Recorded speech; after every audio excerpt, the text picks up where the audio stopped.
Well, hello. It's the rocker, the headbanger, and the oddball. Back with you for yet another quite astounding piece of YouTubery. And in this video, I'm going to look at albums I bought in my teenage years, but with one qualifying criteria, and that is that the album must have been purchased in the year of its release. So, although I bought, for example, Power Age by AC/DC, I didn't actually buy it until around 1981, I think, so it can't count for this video. And then after I've listed the albums I can remember buying each year, I'll try to pick my favourite, the one I listen to most out of them all, and justify that choice. What fun. Now, I became a teenager way back when the world was in black and white in 1977, and in my head I am still just 17. But back when I reached that tender teenage milestone, I didn't have any means of listening to music other than the radio or every Thursday when I tuned into Top of the Pops. We didn't have a record or cassette player even. Now, we did have an old Dansette player once, but my exceptionally odd parents inexplicably burnt it and a load of old 45s on a bonfire one day. There you go. I wasn't exactly buying any records. Now, that didn't change until 1978, in the Christmas of that year, when my parents must have felt guilty and bought me a small Hitachi mono cassette player. And with it, I got two cassettes. Yes, two. And they were Neil Diamond's Greatest Hits and Jazz by Queen, which I know was released in 1978, so that counts, I guess, as my favourite purely by default. Now, at the start of 1979, I was listening to tapes that friends had recorded for me, and I particularly remember being given a copy of News of the World by a girl in school. And in an attempt to kind of get into my parents' heads, I started buying records and then lamenting the fact I couldn't listen to them. And that pity tactic must have worked eventually, because during the summer holidays that year, my parents bought a music centre. Remember them? Now I could listen to my tapes in stereo, the legendary Tommy Vance and his Friday rock show in crystal clear FM, and most importantly of all, those records I got hold of. And I could buy more. Oh, and I discovered Annie Nightingale and the Old Grey Whistle Test on the late night BBC Two. Now, back then, at the age of just 14 or 15, I was only getting about £5 a week in pocket money, so I had to save for a couple of weeks to get the bus fare into town and then buy a record for my £5 or so at either HMV, Virgin Music, or our very own independent store, Derek's Records, a haven for us music fans in the Swansea area. It's still there today, and I'm sure the owner hasn't changed at all, but I digress.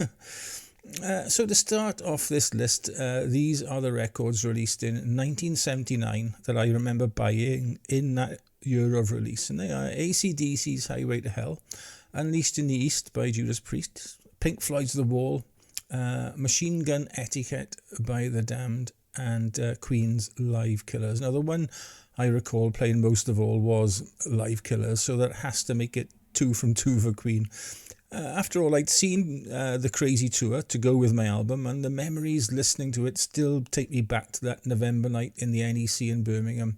And I'll link to a video talking about my early live music experiences up above somewhere. Now, by March 1980 and my turning 16 years of age, I was getting in slightly more pocket money so I could buy more records. I could also try asking for records or record tokens, remember them, as birthday and Christmas gifts, and my record collection, along with a load of pirated tapes made on our new music player from LPs I borrowed from friends, was increasing. Oh yes, I was a proper old music fan then.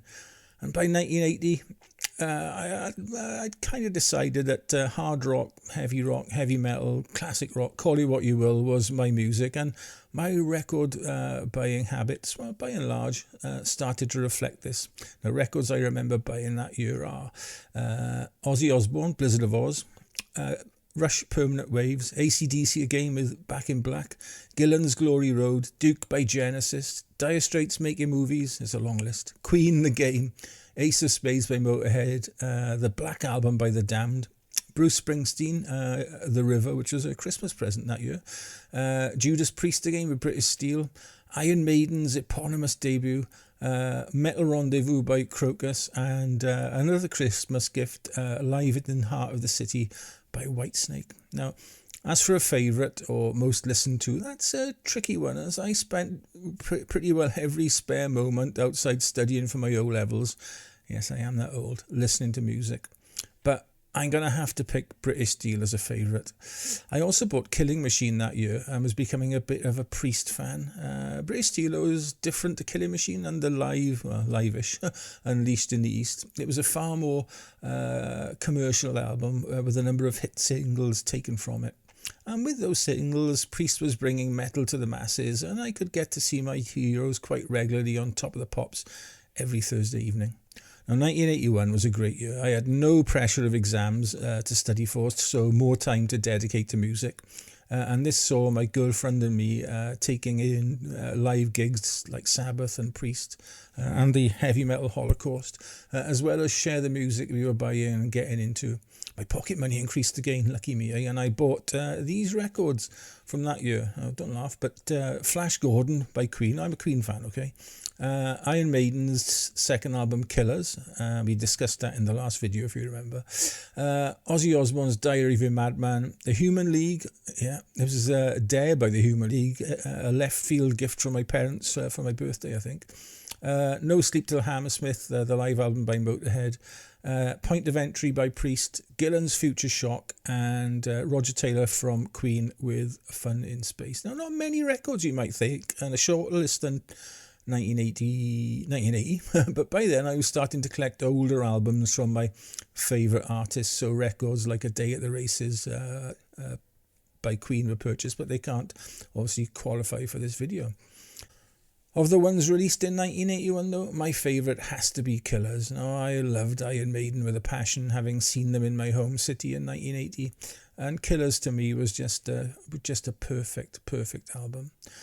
1982, and I turned 18. Now, not being a lover of alcohol exactly, I didn't find myself spending my money on beer instead of records, but the early part of the year was tempered by my studying for my A-levels, and I even gave up a ticket to see Queen at Milton Keynes. Unbelievable. That's how dedicated I was. But once those exams are over and done with, I managed to fill out my now quite large and increasing record collection with these records.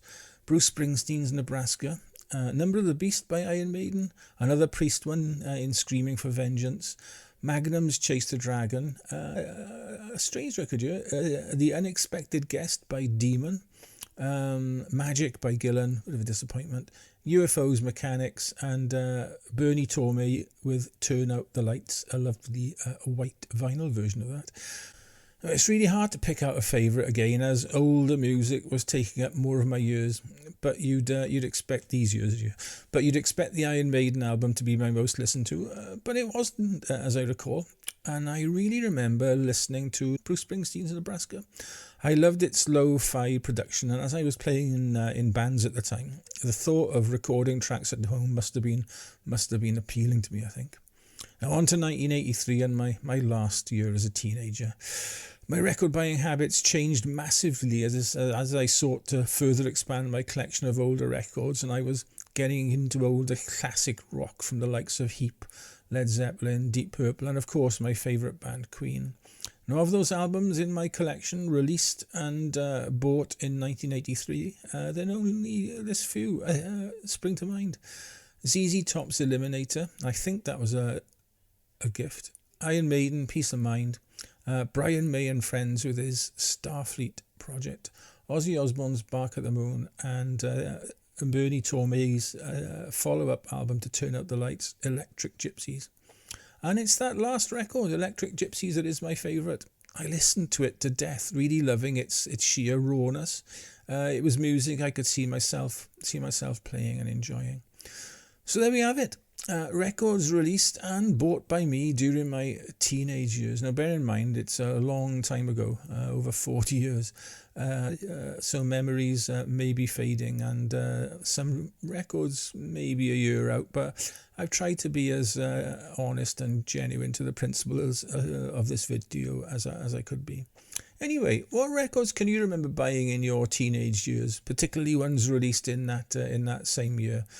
Let us know in the comments, and in the meantime, and until the next time, be nice, okay? Ta-ra.